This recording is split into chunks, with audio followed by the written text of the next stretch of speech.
Маматалиев Марлен Абдрахманович деп.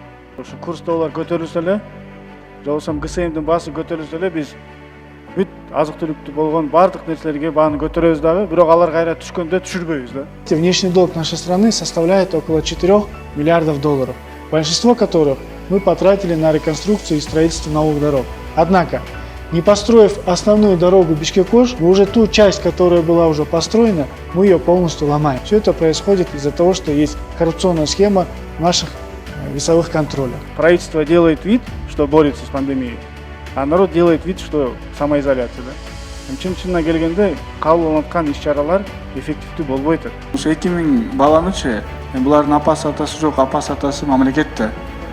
Ушуларды толугу менен эле окуусун бүтүрүү боюнча, андан кийин университетке бюджеттик квоталар бар. Ал бюджеттик квоталарга биз жакшы билебиз. Ал жерге кандай система менен кирет, ал жерге кайра эле ошо чоңдордун балдары окуп алат, тааныштары, ректордун немелери окууга кирип алат бюджетный основага. Ушуларга вне конкурса эле бюджеттин основага кире турган кылганды караштырбайсызбы?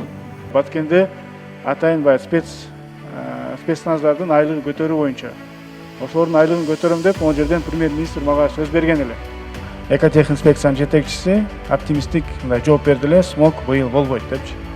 Тилекке каршы мурдагы жылы кандай смог болсо, мына быйыл да ошондой болот да. Бул маселе өтө актуалдуу жана өтө орчундуу деп эсептейм.